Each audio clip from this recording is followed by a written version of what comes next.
umum. Agenda kita pada hari ini, yang pertama pengantar dari pimpinan rapat, yang kedua penjelasan Pak Menteri terhadap pertama pembicaraan pendahuluan APBN dan RKP tahun 2021, evaluasi pelaksanaan APBN 2019, dan evaluasi kinerja pelaksanaan anggaran tahun 2020. Tapi mungkin Pak Menteri yang 2019 kemarin sudah kita bisa pahami dan mungkin bisa kita setujui Pak Dirjen. Yang 2020 yang sedang berjalan juga sudah bisa kita pahami. Nanti Pak Menteri, mungkin karena ini lanjutan Pak Menteri, kita fokus ke RAPBN 2021 Pak. Titik tekannya di mana, nanti akan kita perdalam di situ. Jadi kalau dua agenda yang 2019 saya kira Pak Menteri tidak perlu dijelaskan lagi. Nanti tinggal kita cantumkan dalam sebuah keputusan rapat kerja, termasuk yang 2020. Yang ketiga ada tanya jawab. Keempat, tentu kesimpulan. Yang kelima, penutup. Kita berharap rapat ini lancar, tidak ada hal yang melintang, dan kita bisa mengambil sebuah keputusan yang tepat. Tapi sekali lagi kami persilakan kepada para anggota nanti untuk mempertajam khususnya RAPBN tahun 2021. Dari agenda yang saya bacakan tadi, bisa disetujui? Setuju ya? Baik, kita mulai rapat jam 14.15, kita akhiri jam 17.00. Yuk Pak. Hah? Ya itu sekarang, kan saya udah mulai tadi Pak. 17.00 ya, kalau ada nanti hal-hal yang perlu kita tambah waktu, nanti kita lihat situasi dan kondisinya. Baik Pak Menteri yang terhormat, kemarin kita sudah melaksanakan rapat kerja, begitu dinamis Pak Menteri. Sekali lagi saya mengapresiasi dinamika itu. Ujungnya seperti sama Pak, untuk bangsa dan negara merah putih. Nggak ada kepentingan yang lain, karena bagaimanapun diskusi yang panas, diskusi yang sifatnya memberikan saran yang tajam, ya insya Allah menghasilkan keputusan yang baik. Ada beberapa hal yang ingin saya sampaikan kepada Pak Menteri dan seluruh jajaran. Dari hasil perkembangan yang kemarin, memang ada beberapa hal titik tekan kami Pak dari Komisi 8. Yang pertama, yang paling merasakan COVID-19 ini adalah para calon jamaah haji. Mereka lah yang paling merasakan. Puluhan tahun, belasan tahun, mereka menunggu untuk berangkat ke Tanah Suci, ke Mekah Al-Mukarramah dan Madinah Al-Munawwarah, itu ternyata batal.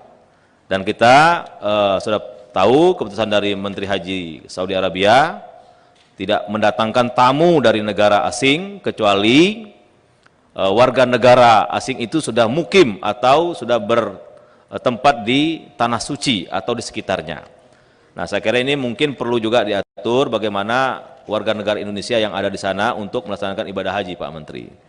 Oleh karena itu, baik anggaran yang sedang berjalan 2020 Pak Menteri, maupun nanti anggaran 2021, saya kira sentuhan kepada para calon jamaah haji, atau termasuk masyarakat yang terdampak karena pembatalan pemberangkatan haji kan banyak Pak. Catering juga terdampak, biasanya orang melakukan walimatul safar, batal. Ya kan? Manasik haji di kelompok bimbingan haji, batal. Nah ini penting kita sosialisasi bersama-sama antara Komisi 8 DPR RI dan Kementerian Agama Republik Indonesia di seluruh pelosok negeri ini Pak. Dan kami sudah tadi bersepakat, saya pimpin rapat internal tadi Pak Menteri, kami siap untuk juga pasang badan, garis terdepan, perlu kita sentuh hati secara mendalam kepada para calon jamaah haji, keluarganya atau para pihak yang terkait langsung atau tidak langsung dengan pembatalan haji karena COVID-19.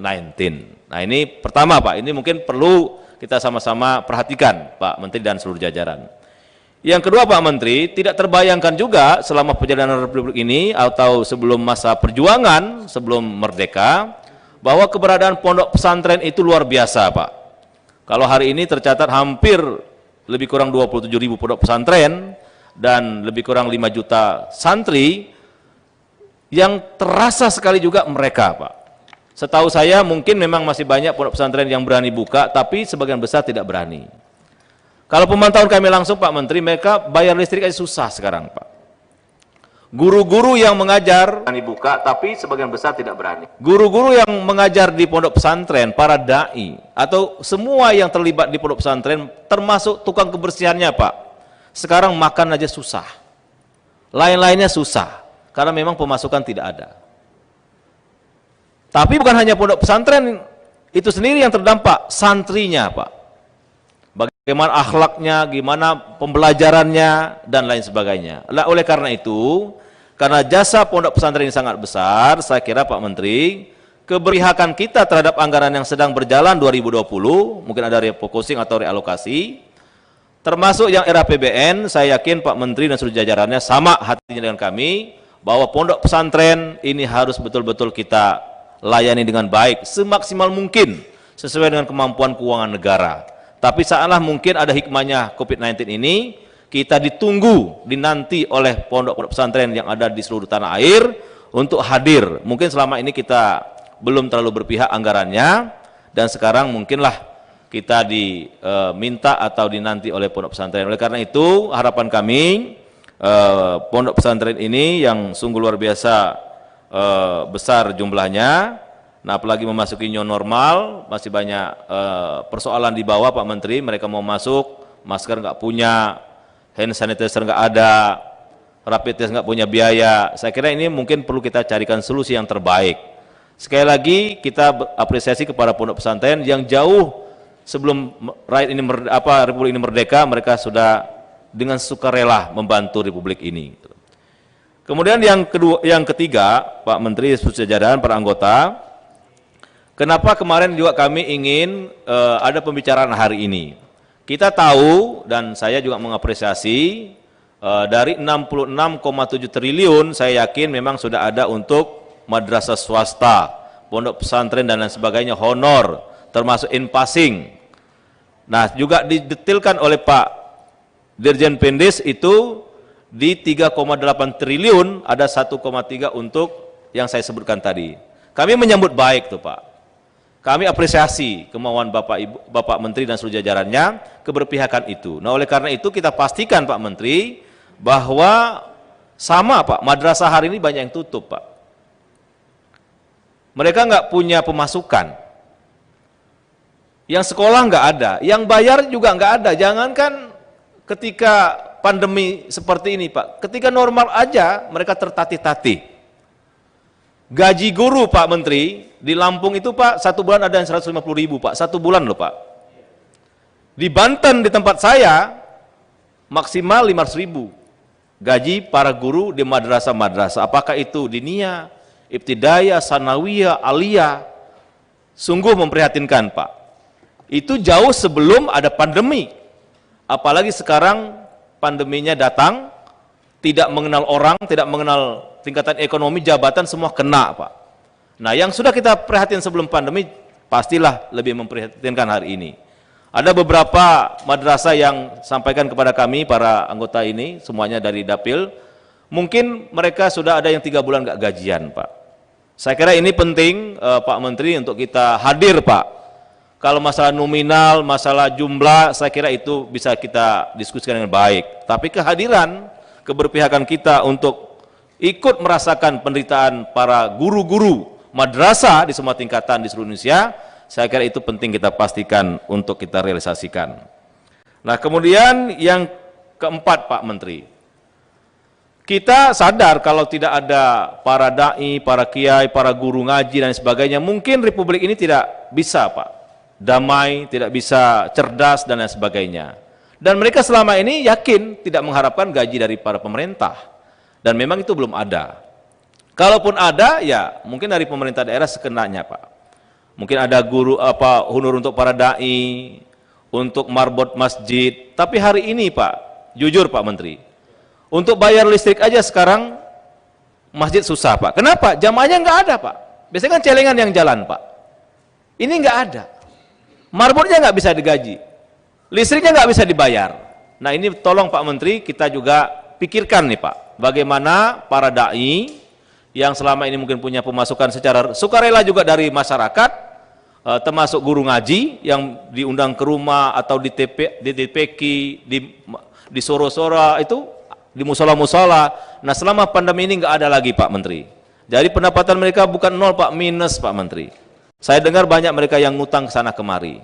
Saya berharap kita, karena kita diberi amanah dalam hidup kita ini Pak Menteri dimuliakan oleh sebuah jabatan yang sangat strategis, termasuk kami, Pak Kamar, Pak Nizar, semuanya kita dimuliakan Pak. Nah, oleh karena itu, kami sekali lagi mengetuk kita semua, bahkan nanti para anggota juga mohon bantuannya untuk membantu Pak Menteri seluruh jajarannya.